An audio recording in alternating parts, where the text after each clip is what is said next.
Good Wednesday morning. Boomer's still out in L.A. filming the Super Bowl's greatest commercials. Jerry back from Chicago, landed about 2 a.m., got a couple hours on Boomer's couch, and is here to fill in for 4 hours. Good morning, Jerry. How are you? Well, good morning. How are you? Team Boomer. That's right, Team Boomer. Yes, you are. We are all Team Boomer all the time, through and through.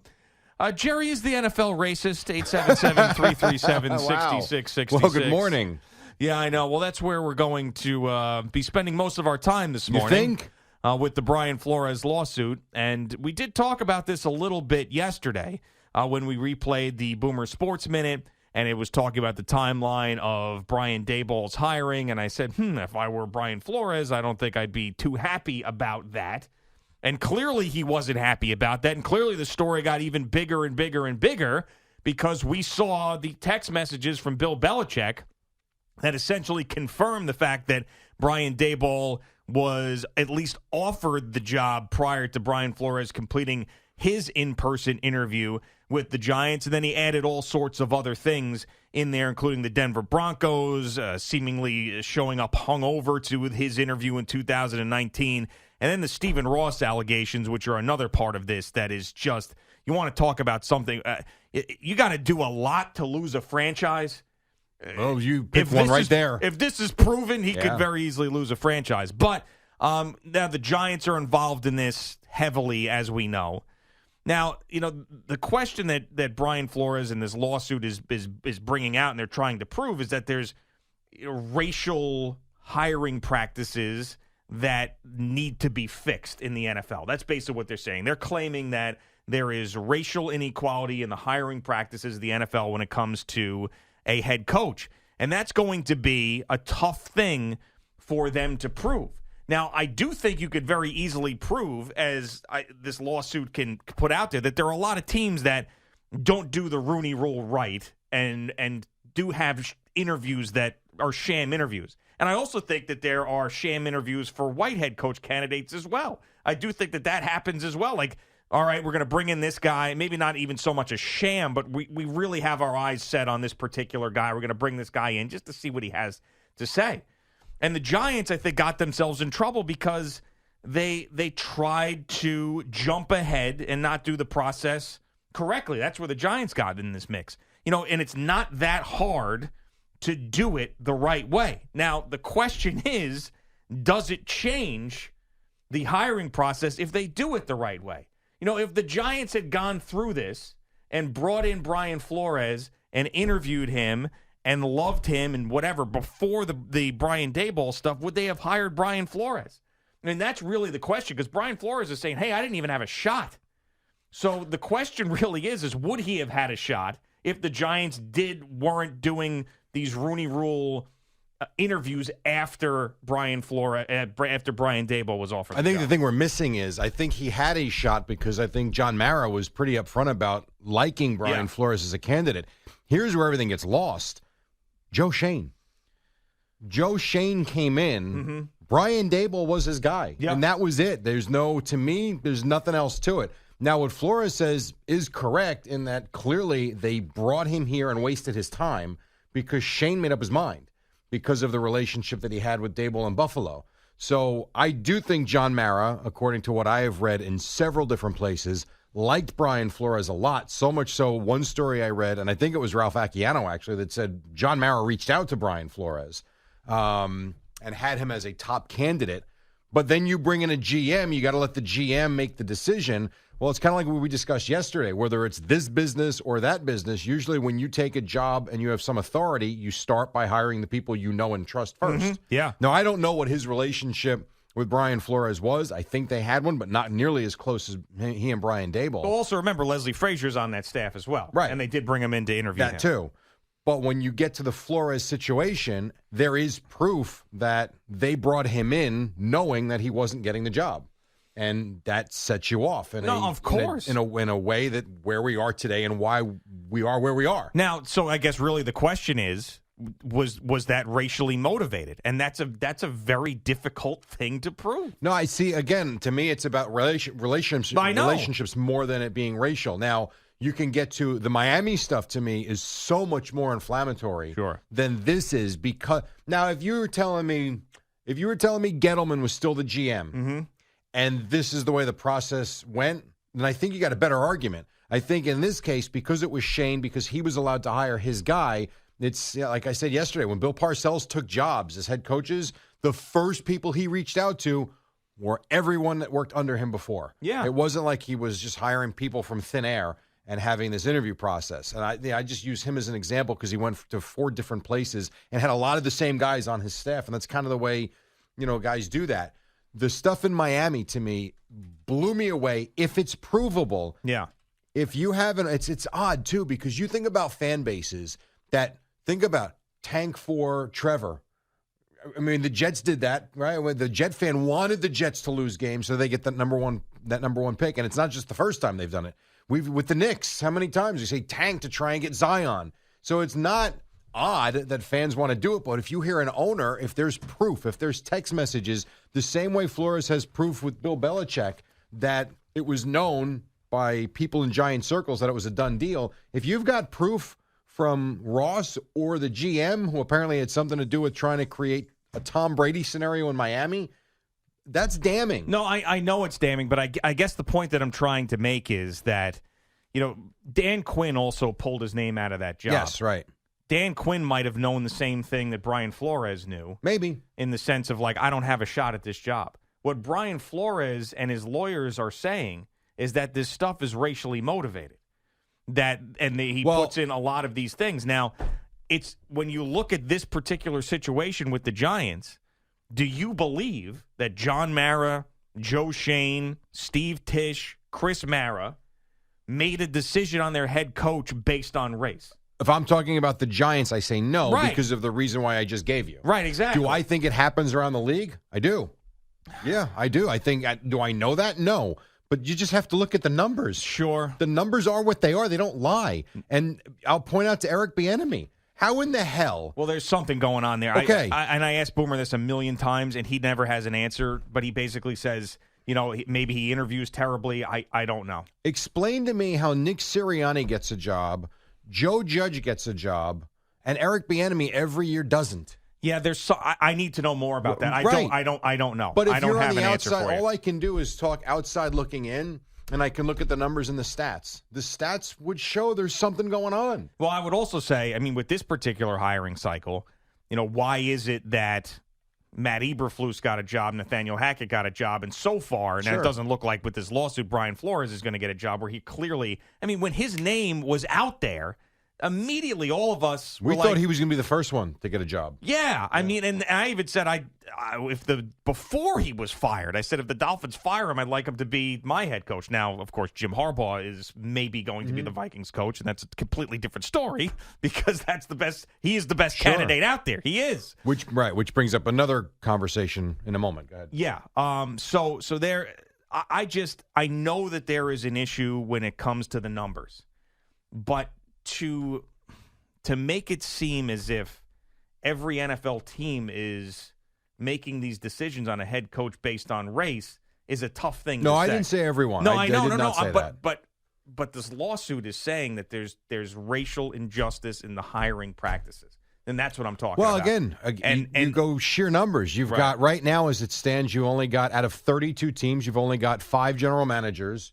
Of 5 minority GMs, which is interesting. Which is really 6 because the Cowboys VP of Player Personnel, Willie McClay, I think his name is. Okay. He's the one that makes the. I know people say Jerry Jones is the GM. He might be. McClay is the one that makes the decisions, and they're paying him a lot of money to stay because they don't want to lose him to a GM job somewhere else. Right. So 2 were hired. 2 minority GMs were hired in this cycle, and which brings me to this point. So people talk about it. You've got the fish stinks from the head down. Mm-hmm. And it goes from the owner to the general manager, then to the coach, and that's why it's the old boys club. But Ryan Poles went to Chicago, and he hired Eberflus. Yeah. Kwesi Adolfo-Mensah, the new GM of the Vikings, most likely is going to have Jim Harbaugh be the coach. So what do we say to that? That's also a tough one. You're right. The Harbaugh one's interesting because now it brings into play the conversation of when you have a guy that stands out head and shoulders above the rest. I think, would you not agree that Jim Harbaugh was the prize coach if you could get your hands on him? Absolutely, 100%. So would Mike Tomlin if he became available. 100%, absolutely. I think there are certain guys, Bill Parcells back in the day, if you could get him, any other candidates be damned. Black, white, green, yellow, don't matter. We want that's him. Sure. And you'd be stupid not to get him. Then it becomes, now we come back to the whole sham interview process that the NFL has put into place. Yes. I heard one caller, it was a good caller, and it was a different sport, obviously, but they were bringing up the Mets. Basically saying, and it's different, there's no rule or anything like that, but, if you had a chance to get Buck Showalter, and let's say they had the rule in place, why interview anyone else? You've got Buck Showalter sitting there. Sure. So there are issues with the rule, and I don't know. To me, I would think if I was the Vikings, and let's say, for instance, they hadn't interviewed anybody else, and I don't know who they've interviewed and who they haven't. They've interviewed Raheem Morris. They've interviewed Patrick Graham. They have interviewed D'Amico Ryans, who pulled his name out of the job. They interviewed Todd Bowles. They interviewed Dan Quinn. So here's how I would oppose it, or whatever the word is. I would say, let's take, for instance, Jim Harbaugh was available, and they knew it. Before they interviewed anybody, they brought Jim Harbaugh in. We're hiring him. Yeah. I would hire him and pay the fine. And literally say, and come out publicly and say, I don't want to run guys through interviews and the process that they have no shot of getting the job. This is our guy. Fine us $100,000. We don't want to go through it. So I guess the question is then, how do you fix that? I don't know. That is the big question. That's the big question. Because I was thinking about this all yesterday and all last night and all driving in and everything else. Yeah. How do you fix it? There's no easy answer to it. There's not. Because there isn't an answer. There is not. There is not. Unless, and it all, so people would think that one of the answers would be that everything needs to be more diverse. The owners need to be more diverse. The general managers need to be more diverse. The owners are not going to be more diverse because generally what happens is you get these wealthy people who own these teams and then pass it down to their kids. Like, that's what's going on. They love it. They love their business. They don't want to get – very rarely do you get – we actually have an NFL team that's the Denver Broncos that are up for sale, but this doesn't happen a lot. It really does not. And then, as we're mentioning – front offices are becoming more diverse than they were. It's still not where it needs to be. 5 or 6 guys is not enough in the eyes of those who say, that we need to, get more diverse from top to bottom, which is true. But you have 2 general managers who just hired. The Harbaugh thing isn't done, but who brought in guys.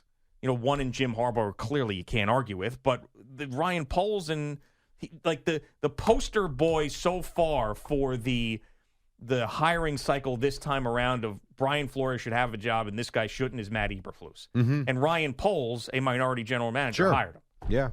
So that's why my point, the larger point is, what is the answer to fix it? I don't know.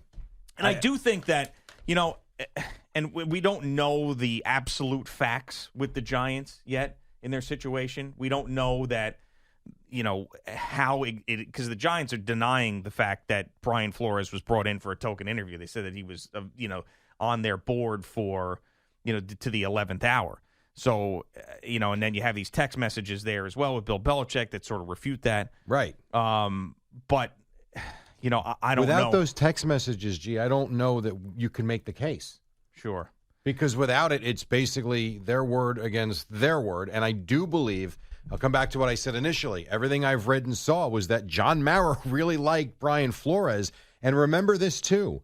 Before Shane was hired, they went into that weekend. Brian Daboll was the favorite to get the job in Miami. Mm-hmm. And it looked like Flores was the leader to get the Giant job. Yeah. Shane then basically gets settled in. That's where he was going, which is why he made the move quickly to Daboll. Sure. That was his guy. But they didn't announce anything because they couldn't. And now you bring the text. If those text messages don't come out, right, and he doesn't send those text messages prior to Flores coming in for an interview for a job that he had really no chance of getting, which is proven by Belichick, congratulating Daboll on getting the job, it's a different conversation. No. And I think the only lawsuit that might be out there would be what in the hell happened in Miami now. Sure. Right. Which is, man. I know, which a guy could lose a team for sure. And also the Denver Broncos thing does not make them look great either. But that's another one of those things that's going to be a he said situation. And now you're going to come back to proof. I would think, I don't know this, if it's a he said with the whole thing about $100,000 per loss, and he was ticked because he wouldn't do it, I don't know how you prove that. But if there's any paper trail, if there's an email, just one, you don't even need a bunch of them. You need one email, one text message, even from the GM that comes from the NFL's got a problem on its hands now because of gambling, because of the relationships they've got with all these sites now. And if you've got an owner coming from the top down saying lose games, it's dangerous. Now, here's what I want to know, though, like the timing of this. Like Brian Flores was still in the mix for a couple of these jobs, was he not? I thought so, too. I thought he was in the mix for New Orleans and Houston. Yeah, exactly. That's what I thought as well. It's what I'd read. So, is him doing this essentially taking his name out of those jobs? I think it might if you look at the comments that I read. Well, his comments basically saying, I understand what this may do to me. Mm-hmm. I don't know. It's a great question. Should it? That's another question for you. Like if he would have waited 2-3 weeks and not got all the jobs, got past on all of them. Right. Then doesn't that I think part of it make might a stronger be, argument for him? No, I don't know this. It's just a theory, but my guess would be it's the text messages from Belichick that boiled things over. Yeah, quite possibly. It has to had to have been. Right. You look at it. He's sitting there like, "Hey, thanks, coach," and then all of a sudden it's like it hit him. Wait, timeout. Are you texting me or Brian Daboll? Yeah, that's. And then for Belichick to say, "Whoop, F this thing up." It is absolutely shocking to see those text messages from Bill Belichick, especially the way that he writes his text messages, like with the exclamation points and stuff. It's absolutely shocking. Yeah. Thanks, Bill, too, was the other thing they wrote at the end of that. It was just so awkward, like reading it. Yeah, I don't know. Like if you're teetering on the brink of thinking this, like you. Like part of you is like, man, I don't know. I was just a head coach, but something doesn't feel right. But I'm going to go for the interview, and then you see that, it puts you over the edge. I'm just trying to put myself in the shoes of Brian Flores, which is very difficult to do. I understand that it's almost impossible, of course. But I'm thinking like if I'm piping hot mad that I lost my job when I didn't believe that I should have lost my job, which is another part of this, yes. And now on top of it, I see this Giants timeline thing. Can I control that feeling that I have of justified anger long enough to see if I land one of these other jobs? And does it matter enough to me? Well, or is the problem so big that I need to be the face of this? That's more important to me than getting a head coaching job. I think part of it is, can you do it? Meaning financially, can you live going forward not needing to have that job? Yeah. A lot of things in life, when you're talking about stuff like this, is who can, like if something bothered you here at the Fan, could you sue them knowing that you would be out of a job and then you might not get another one? Are you financially stable enough to where you can withstand that? Not at this stage of my life. Right. In my 30s, there's a lot of these questions that you have about, decisions you make at this point in your life based on the most important thing, which is taking care of your family. Now, I never had I don't know what Brian Flores was making as a coach, but it's millions of dollars. I would certainly think so. And he also being fired, that continues. We'll continue to get it. Right. So, it's a little bit different. So, I don't know. I wonder the timing of it. It's an amazing thing that, we talked about this yesterday. Yeah. And then all of a sudden it ended up happening. I don't know if that the conversation, like all of a sudden starting out publicly, rushed this thing. That was a theory that was thrown out to me yesterday, maybe. And I thought to myself, this is a lawsuit that's pages and pages and pages. But it was. I'm not saying that they put it together. That it happened yesterday. You're saying maybe that it was ready to go. Yeah. But the timing of it. Well, and that comes back to your point too. Then, the timing of it. Did they know they weren't getting any of their job? Or were they so burned by the Giant thing? I don't know. So he said he's going to be on CBS this morning, right? Yeah, yep. I'd like to hear some of that. Yeah, Nate Burleson, and we will. Yeah. We'll get it turned around as soon as possible. So, Eddie, you think that our conversation yesterday had something to do with the timing of this lawsuit coming out? Yeah, everything was there, like Jerry said, with the lawsuit, 58 pages, the whole thing. Mm-hmm. But I think it's plausible that you lit the match. Okay. Interesting. That would Well, be... actually, Boomer lit it the other day, but it didn't take. And then you relit it. Is that a good thing or a bad thing? It's Just a thing? a thing. Yeah. Yeah, I don't know. Time will tell. Yeah. I mean, yesterday was a very odd day. There's no doubt about it. And somehow we were in the middle of it, at least in the beginning. But I was in Chicago with a pot-smoking Uber driver. I don't know what you're talking about. And then the driver home, back to the hotel, right. she was doing 90. At one point, and she didn't speak. At one point, I said, Are we in a rush? And she goes, I'm sorry, am I going too fast? I said, 90 miles I said, an You're hour? doing 88 miles an hour. I'm like, I mean, I'm good with driving fast, but she goes, I'm sorry, sir. She backed it down to 75. And it was in a car that felt like it was going to explode. Oh, yeah, one of those starts It was shaking. Yeah, shimmying when you get to a certain... Slow down. Right, it's okay. I'm in no rush. All right. It is Boomer and Gio on the Fan and CBS Sports Network.